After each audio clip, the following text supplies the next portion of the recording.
everyone, and welcome back to another video. So I wanted to start this off with first an apology in that I have been missing for a couple of weeks. I haven't really published a video and the couple past weeks have just been super busy, but in today's video I wanted to show you what I bought in Vancouver. If you follow me on Instagram, you might have seen on my Instagram stories that I purchased something at Broadway Camera. So I wanted to show you what it is that I purchased, and you can probably tell what it is because it's the title of this video. I bought the Ona Bowery Camera Bag. This is a very popular camera bag from what I can tell. I think it's because it's got a pretty classic design and it doesn't really look like a camera bag, which I think is what a lot of people like about it. I wanted this bag for a really long time, ever since I saw Allison Anderson wear it in her travel videos and in her travel photos. So when we were going to Vancouver and we had been planning this, I started saving and I kind of looked up if there was any local Vancouver stores that sold the Ona Bowery bag, and there was. So on the first day of Vancouver, we went to Broadway Camera and I picked this up. So in today's video, I just want to give you a bit of a walkthrough, give you a close-up of the bag, and then tell you some of my first impressions. So let's get into the video. Okay, so before we kind of get into the walkthrough, I wanted to give you some basic details about the bag. So I'm just on the Ona website, and so like I said, this is the Ona Bowery Camera Bag and it's in antique cognac leather. Regularly on the website it is $259 US, but I live in Canada, so that actually works out to more like $337, and that's not including shipping or taxes.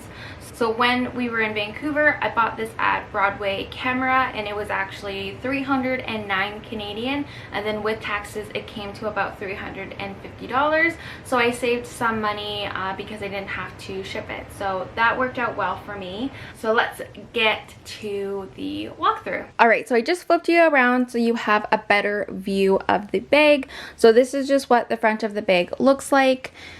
It's a pretty simple design. You have a push clasp right here, so you just push down and up and it just opens up. You have two pockets on the inside here, and I'm going to show you what you can probably fit in these pockets. They are pretty tight, so you can fit your passport if you need to.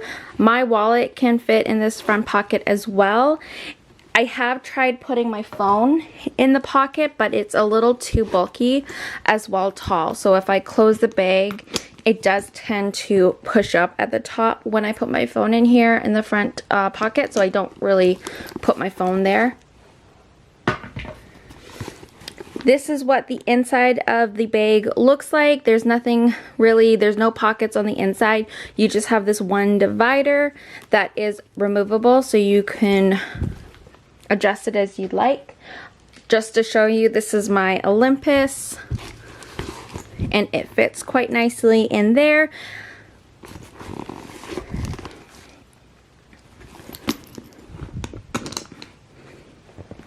Moving to the side, you have, on each side, you have two pockets.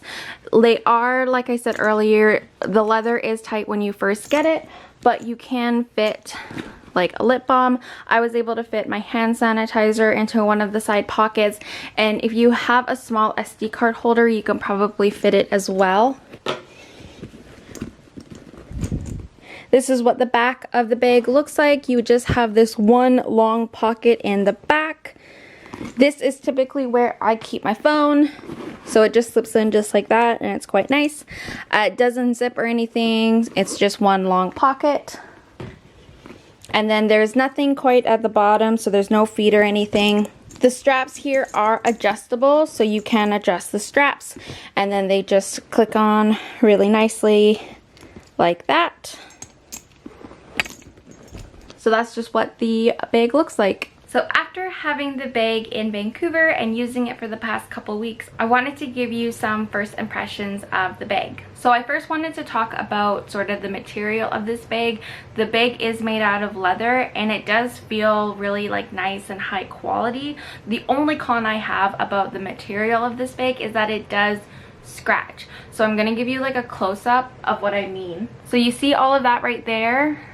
That is scratches from the clasp of like closing the bag and it just kind of like hitting the leather. You can see it on the back too right there. So the bag does tend to scratch easily, which I find does add to kind of like the style and the texture of the bag, so I find it works.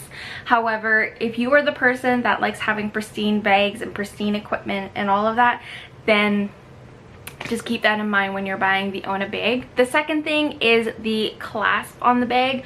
So the Ona bag, like I said, it's a clasp function to open the bag, so you have to press the clasp and lift up in order to access the bag, and that part is nice in that I find it's like secure.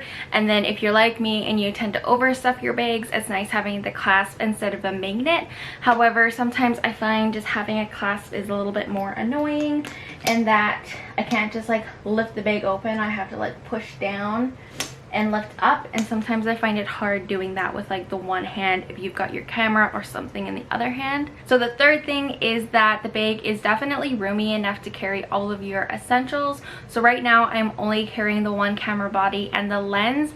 If I wanted to carry a second lens, I could probably get away with it in that other compartment. However, a third lens might be pushing it. I guess it kind of just depends on what lenses you're carrying, but it's roomy enough to fit all of your essentials and at least one camera body and two lenses. I found sometimes when I was in Vancouver, or even when I'm in town just going out to do some photography, that I wish it sometimes had a top handle, just like a top handle at the top to like kind of easily lift the bag in and out of the car or anything like that. But it's not really like a deal breaker. I just find like sometimes that's annoying. Some other notes that I just have about the bag is the pockets. Like I said in the walkthrough, the leather is tight when you first get the bag, but as you use the bag more often, the leather tends to warm up, which is quite nice. It's a good size for my Olympus EM1 Mark II. As you saw in the walkthrough, I was able to fit my Olympus EM1 Mark II quite nicely in the bag. It's definitely not the best way to carry your tripod, but while we were in Vancouver, we did go to the Capilano Suspension Bridge Park, and I wanted to carry my tripod with me, but I didn't want to like walk around with it. So what I ended up doing was I laid the tripod like horizontally against the bag, and then I just put the straps of the bag in between the tripod legs, if that makes sense, and I carried it around like that, and it seemed to have worked. It's not the best or the easiest way to carry a tripod. It's much easier if you have a backpack that you can attach it to, and it does make it hard to access the bag. But if you're just going out for a day trip, or you just need a temporary fix to store and like take your tripod with you, it definitely works. Alright, so that's everything I got for you regarding the Ona Bowery bag. I did take some close-up pictures of the bag, so you can go check those out at beautifullywander.com. Just go check out the blog. Thanks so much for watching, everyone. If you haven't already, please hit that like button and subscribe, and I'll see you in the next video.